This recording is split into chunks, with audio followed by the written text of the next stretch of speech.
Oh, baby. Let's... What? Give it to me. Here's a riddle. Ah! How is it? Ah! Okay, I wasn't ready. Now I'm ready. Wait, first. I have to activate my chakras. Hold on.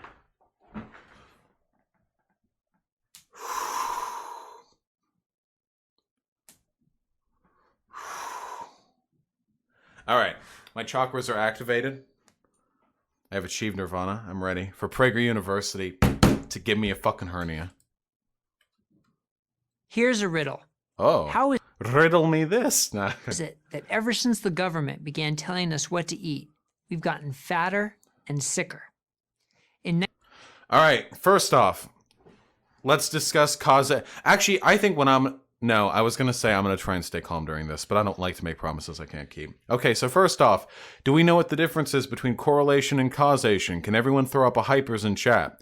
So maybe the fact that Americans have gotten fatter and sicker has more to do with pressure from the food industries and pharmaceutical industries than it does with the FDA food pyramid. Now, there is causation to an extent here. I'm just arguing, I'm pointing out the fact this is a very bad argument. Yeah, fuck it, let's go! 1977, when the government first set dietary guidelines, Damn. the average American male weighed 170 This pounds. dude's molding. Look at his He now weighs hairline. 197. Damn. It's not any better for women. Wait, is this... He now weighs 190. Is that really a difference of... American male weighed 107. Is this really a difference of 27 pounds? Is it... Wait, got my dudes. Here's a picture of me 27 pounds ago. 70 pounds. He now weighs 190. Damn. Wow, that fucking... Jeez Christ. You, man, put all that weight on the front, you know? Maybe, like, his back is still, like, ripped. The fat moved from the back of the body to the front. I'm like 250 pounds. I look nothing like this. I like how he has the tumbler nose, though. You guys know the art style? Where you, like, make the nose all red and stuff? I don't know. 7. It's not any better for women. 145 to 170. Was that really 25 pounds? It's not any better for women. 145. This bitch looks skinny. This to bitch. 170. Less so. Also, what happened to the hair? Wait, why'd the hair It's die? not any better for women. I'm sorry, I'm just really perplexed by the... 145 Okay, so the hair... So this is what hair looked like back then, apparently. to 170. And then here's the change, and there we go. Jesus Christ. Okay, I mean, all right. And you don't need an academic study to know the same thing is happening to kids. Just look around. The weight gain has real-life consequences.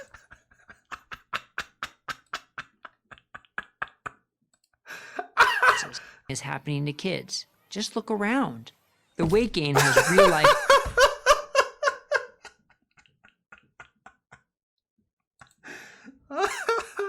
consequences. The percentage of Americans diagnosed with type 2 diabetes, a condition that can lead to severe medical issues, has risen from 2% in 1977 to over 9% in 2015. Okay, so just so it's known, by the way, like, I don't disagree with any of this. Like we absolutely do have a fucking obesity problem in this country and a lot of other countries.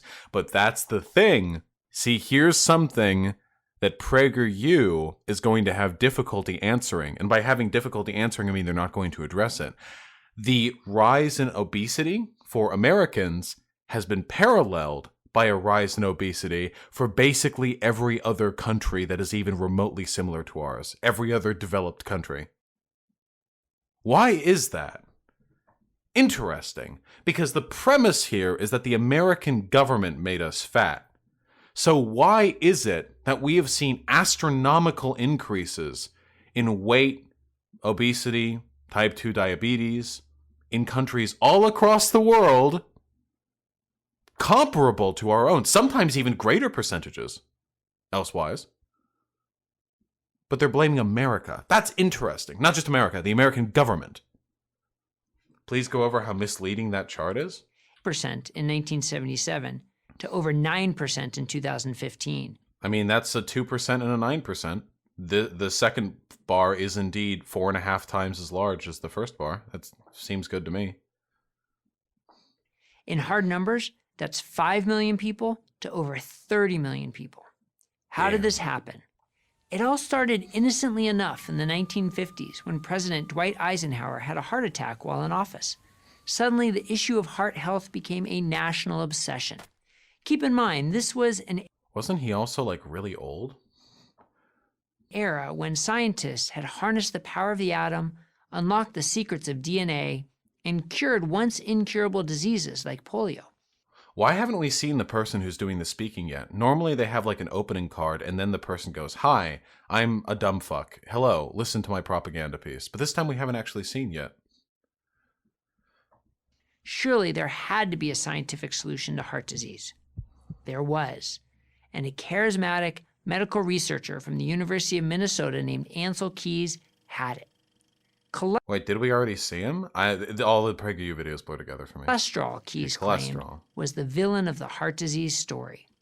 His now famous 7-country study determined conclusively, in his mind at least, that people who consumed high amounts of fat, specifically saturated fat, had higher cholesterol levels and thus higher rates of heart attacks. Damn. Wait, yeah, aren't we doing a riddle right now? Yeah, this riddle does fucking suck. What the fuck? Can you imagine? Wait, like at a party, like, "Hey dudes, I've got a riddle for you." Oh, cool. What's a riddle? Why is it that after the American government began to tell us what to eat, Americans started getting fatter? You see, back in 1970, the average weight was like, fuck, give me a fucking riddle. Fat intake, and you would lower your heart disease risk.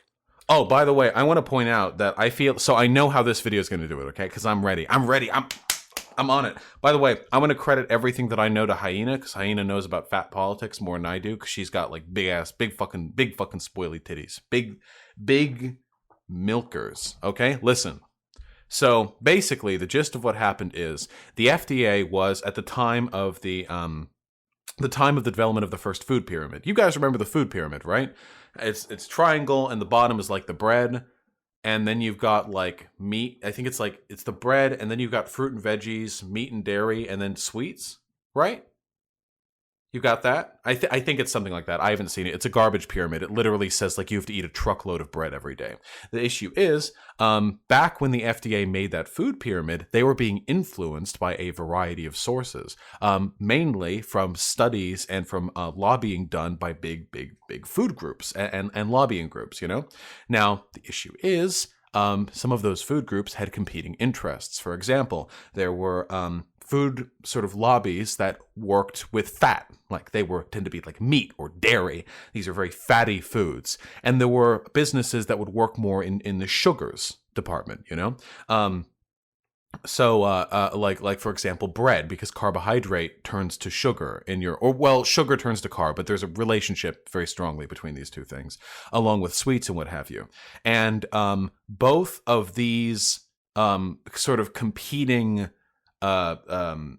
groups of food lobbyists were funding like these studies to try and prove their points, like our food is healthier, our food is better, our food is good for you, you know, there are no negative consequences linked to our food, there are no studies that show that, like on and on and on and on and on, all the time, constantly. And sugars won out. And for that reason, fat got blamed for everything. You guys remember like the low-fat diets, you know? Like you can eat fucking whatever, as long as you don't have the fucking bacon, the meats, the so on and so forth. Like this was like a really big thing, and it was particularly big back in like the 1980s and 1990s and what have you. And the reason for that was because the FDA published a version of the food pyramid that corresponded to the productive interests of the sugar lobbies. So everything got blamed on fat. Meats and such, very small portion of the triangle. Bread, you can eat all the fucking bread you want, baby. It's all good. Problem is, the reason why all that happened was because a lot of studies which were done at the time that indicated sugar was a much bigger problem for your health than was originally suggested ended up getting buried. Because if you're a sugar lobby and you pay some scientists, hey, is sugar good for you? Give us good results. And the scientists come back and say, actually, we've done some tests, and no, sugar's bad for you. That test belongs to the sugar lobby. Those research results belong to the sugar lobby. They're not going to publish them. They're not going to publish them. Why would they publish that? And likewise, it's a propaganda war, and the FDA bought in. So for decades now, we've believed that fat is everything. Fat makes you fat. Cholesterol, arteries, diabetes, type 2, whatever.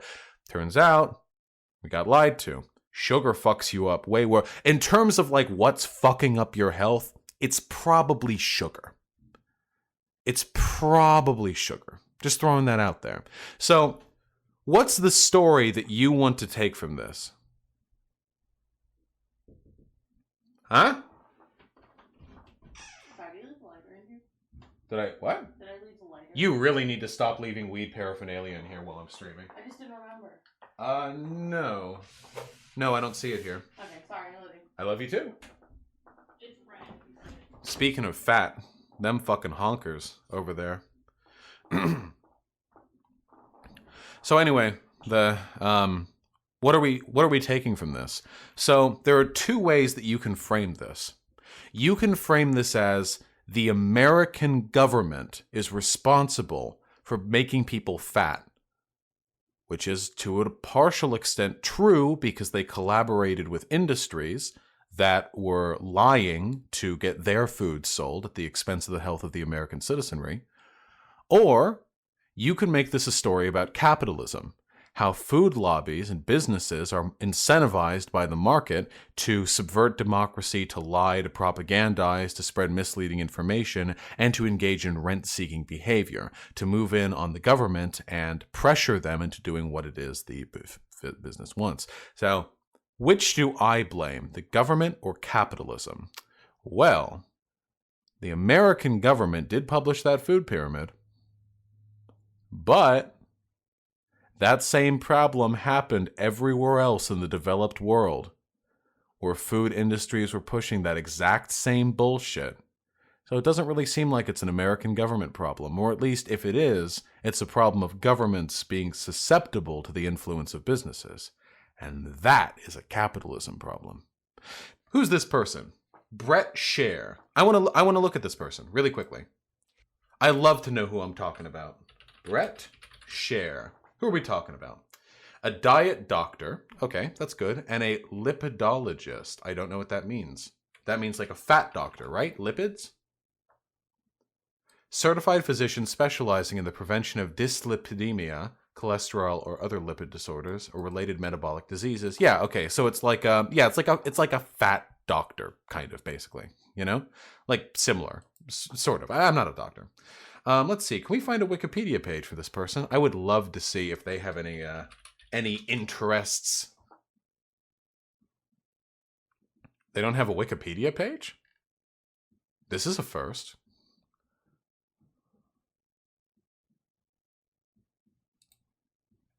No.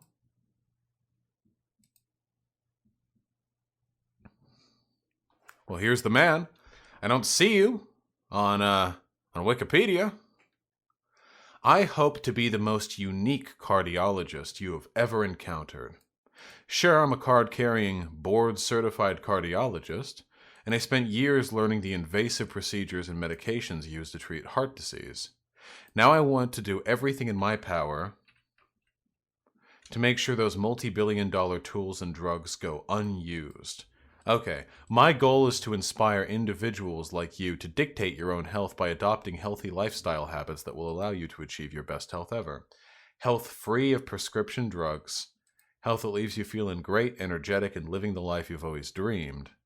And health with you in control. Nice. I love it when people are in control. So this is literally just a piece he wrote about himself. Yeah, he wrote this about himself, or at least he had someone he paid to write it. It's a shame there's no Wikipedia page on this person, because that would make it a hell of a lot easier for me to...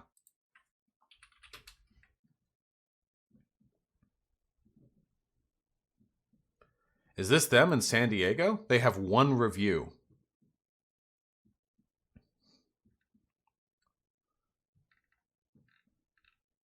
It's a 5-star review. Ooh, the office environment got 3 stars. What are you gonna do? He's written a book. Your Best Health Ever. The Cardiologist's Surprisingly Simple Guide to What Really Works.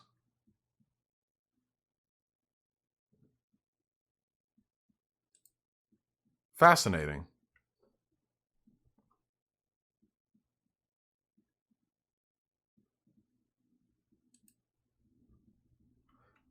Well, I'm actually like really fucking disappointed that I couldn't find that I couldn't find anything on Wikipedia.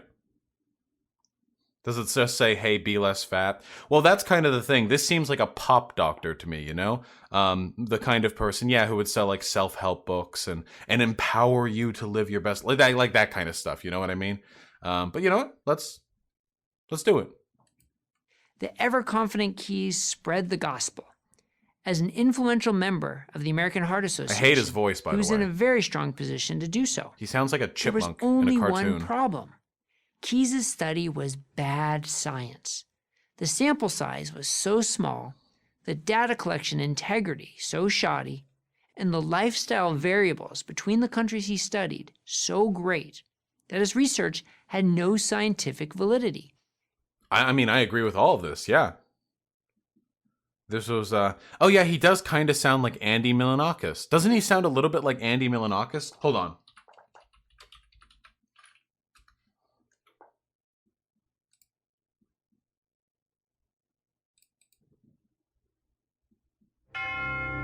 That's it? Yeah. Nice to meet you, man. Andy. Shout out to Gus. Hashtag Gus. Meow, meow, meow. Cheers. Is there any... I see it and I feel it, all right? I'm not letting chat throw me off my game. In other words, he asserted a conclusion he couldn't. Are small sample sizes inherently bad for studies? Almost certainly, yes. It depends on what kind of study you're doing, but for almost every type of scientific study, you want a large enough sample size that you could statistically, oh God, what's that term? Export, extol, extract, ascribe the results from that sample size to the general population. Extrapolate, yes, thank you, extrapolate, thank you. That you could extrapolate the results of the population. That's one of the biggest ways that they'll get you. And by they, of course, I mean the Jews. No, but they have bad researchers. The methodology that goes into like good scientific research is really it's really specific. Sometimes they can like really trip you up unless you know what you need to be looking for. Improve. When other scientists questioned Keyes' conclusions, they were invariably met with stern responses like, people are dying while you're quibbling over data points, and there are great benefits and no risks to adopting this new way of eating.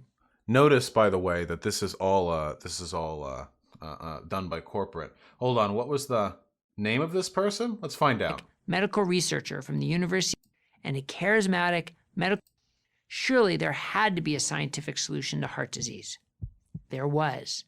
And a charismatic medical researcher from the University of Minnesota named Ansel Keys had it. It's a no-risk... Ansel Keys. We're bouncing all over the place with this one. Ah, there you go. Look, when you Google it, that's the first thing that comes up. He was an American physiologist who studied the influence of diet on health. Nice. He hypothesized that saturated fat was what caused heart disease and should be avoided. Interesting. Who did he work for? Here's the 7-country study.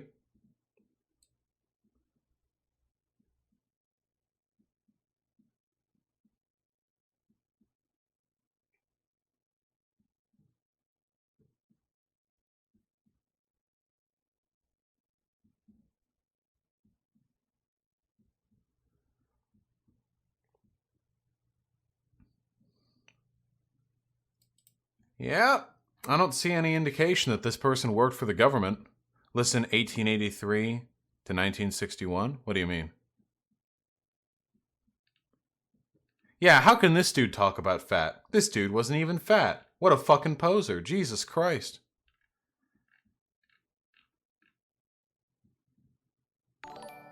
When When Keyes was hired at the Mayo Foundation in 1936, he married such and such as a medical technologist. Later the Mayo Foundation. It's just funny. Notable awards. He died in 2004. Impressive.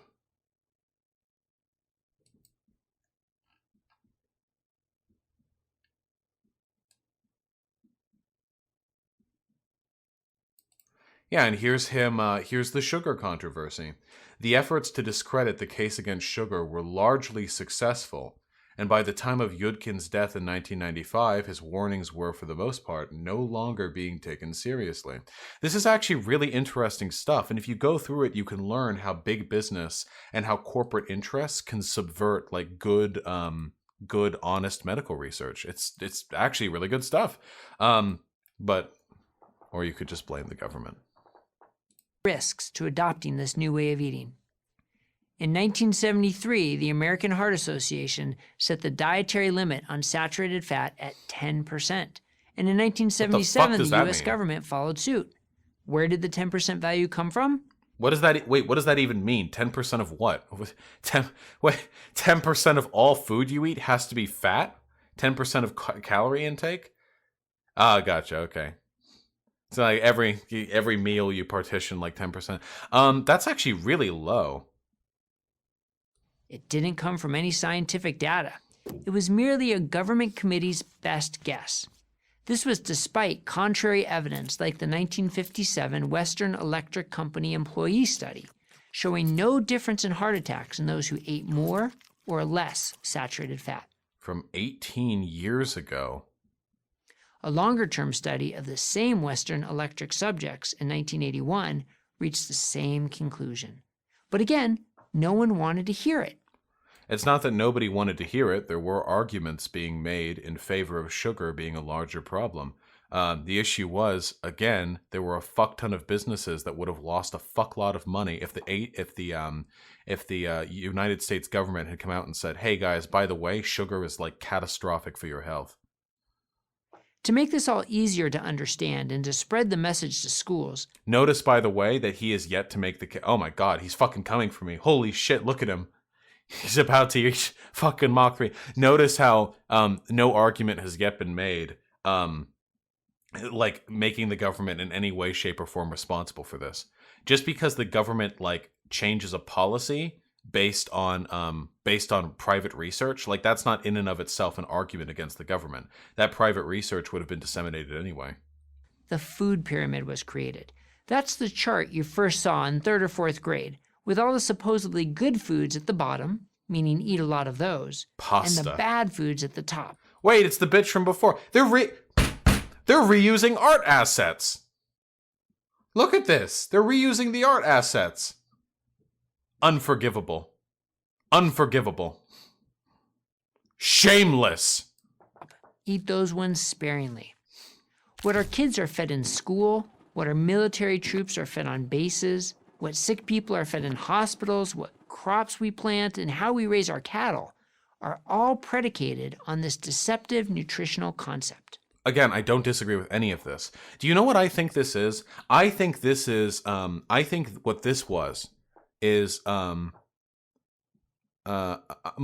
guess is that this guy, this cardiologist, is actually not a very political person.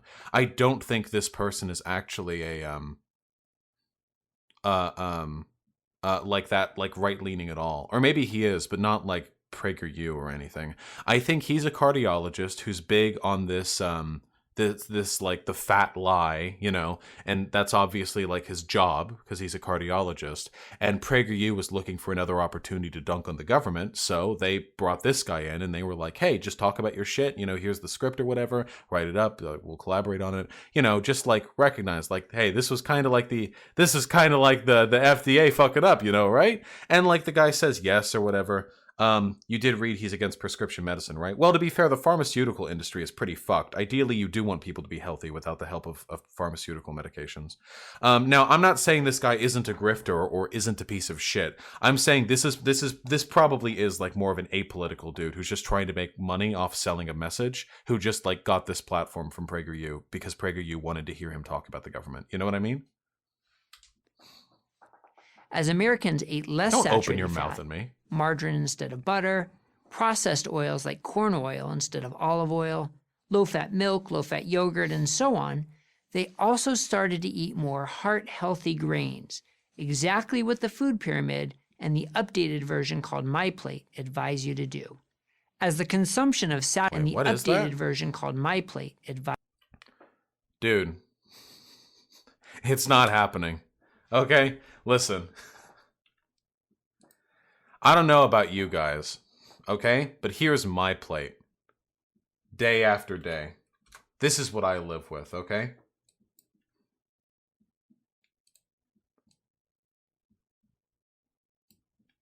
All right?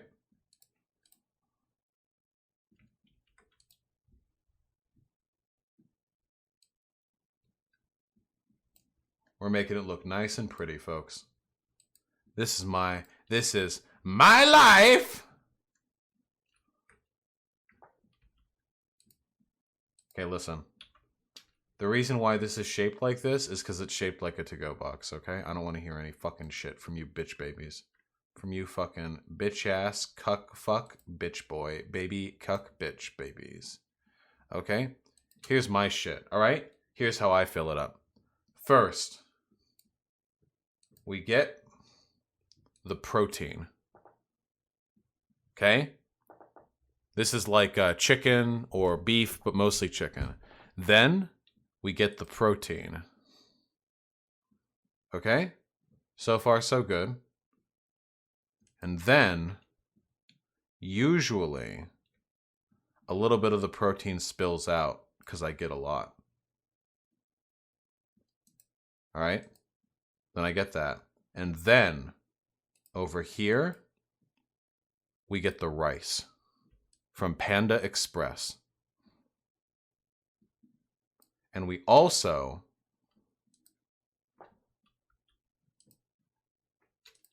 have a side takeout thingy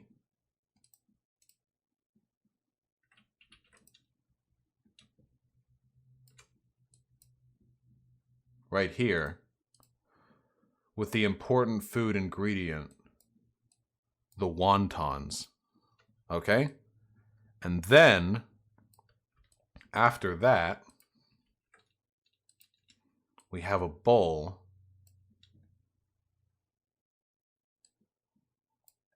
okay? We have a bowl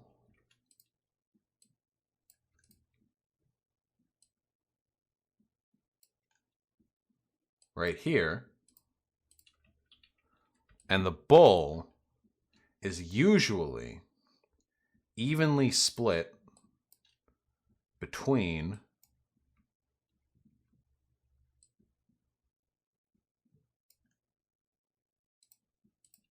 chips and sweets. Okay?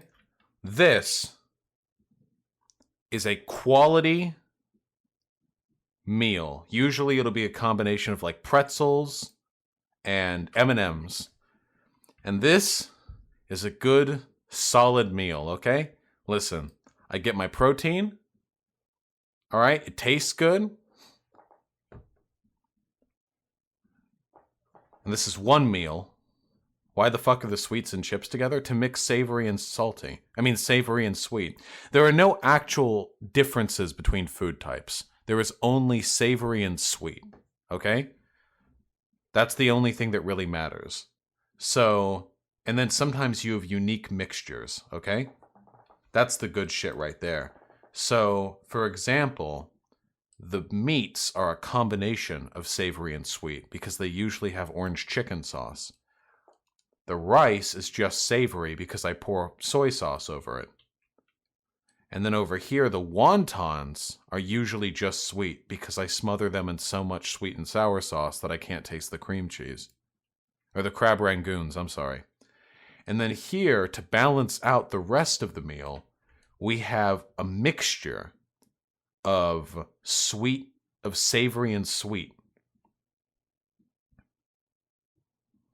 And that is a balanced ass meal. I'm qualified to talk about health issues. advise you to do. As the consumption of saturated fat decreased by almost 40%, the consumption of refined grains, carbohydrates that convert to sugar in the body, increased substantially. Total intake of calories also began to increase. This happened in no small part because food companies took advantage of the low-fat craze. They lowered fat and increased sugar. Suddenly, supermarkets were full of supposedly healthy, low-fat, high-sugar foods. I want to point out, by the way, that I literally agree with most of this video. It's still just we're almost done with the video, and it hasn't even been indicated that this is like a government thing. This is literally just corporations like pushing deceptive information and it being accepted by the government because there was a lot of competing info at the time. What? It remains that way today. Foods that are high in sugar stimulate reward centers in the brain and leave us wanting more. Thus, Wait, they do that with fat too. Also, wait, she's eating chips right here. Chips aren't high in sugar. Chips are fatty. What? If those are potato chips, those would be very fatty, even if they're low fat. Why would you make this point while showing someone eating chips a fatty food? the famous line about potato chips, bet you can't eat just one. They're not sugar-based. They're fat. Okay. The end result is a fatter population with greater and greater health issues, like type 2 diabetes. You keep showing people eating fat-heavy foods. Yeah, it's carb-heavy, but like if you look at the back of like potato chips, that shit is not low on fat. Like if we're like shit talking sugar, wouldn't we want to talk about wouldn't we want to talk like fucking M&Ms or something? I don't know. Guys, I know carbs is sugar, but they picked literally the fattiest carb-based food. Potato chips are just a symbol for junk food? Yeah, okay, whatever. A problem that's getting worse. Also, we got any feet fetishists? Chips have sugar in them? Not...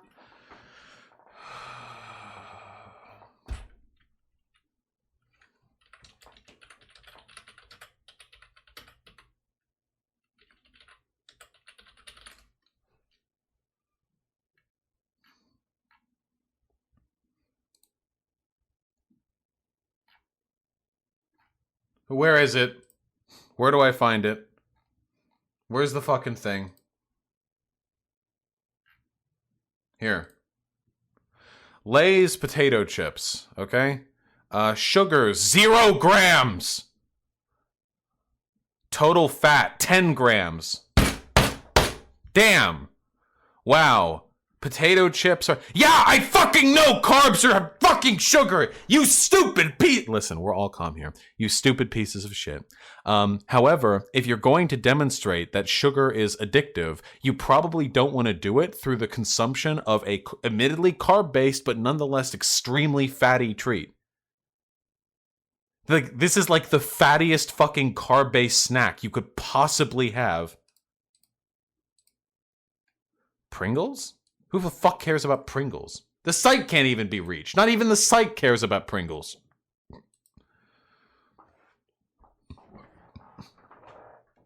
Pringles really are shit. People who like Pringles... Actually, you know what? Pringles and Lay's are both trash. If you like potato chips, get real fucking potato chips. Go to Trader Joe's or something. Why the fuck would you get this shit? Seriously, Lay's are disgusting. Pringles are disgusting. I can't eat them. I'm not memeing right now. I can't eat these foods. They're not good.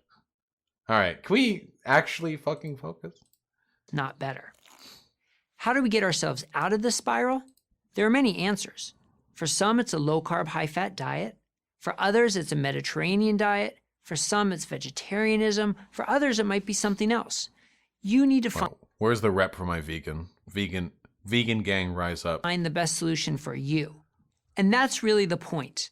We need to take responsibility for our own health. If the food pyramid has taught us one thing, it's this. Don't rely on the government to take care of you.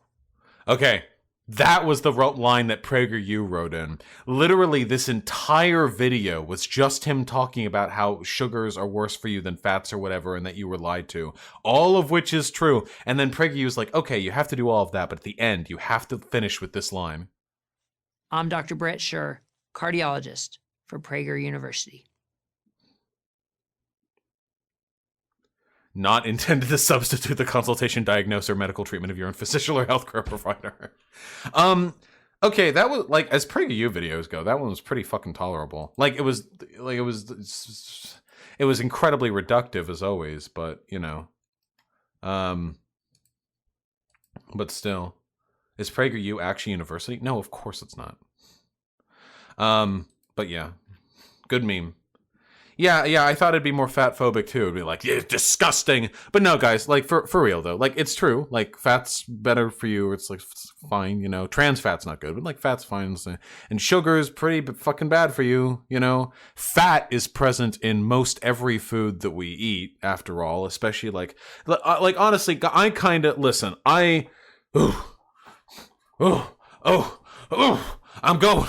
going crazy.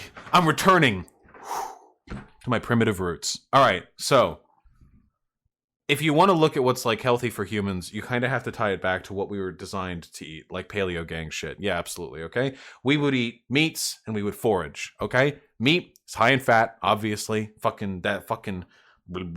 got lots of that marble fat shit, you know, you gotta get that in. And also, fruits and veggies are good or whatever, okay? There you go. Fat's fine. Nowhere in our paleo diet was like high sugar-based content, because that only really exists through like heavy processing and refinement. Stop, you're embarrassing yourself? What, with the monkey thing where I'm dancing out? What? Bosh, please. What about cis fats? Oh, those are even worse. We would not eat a lot of meat though, mostly gather things like plants. No, I'm pretty sure that pre-modern humans ate a decent amount of meat.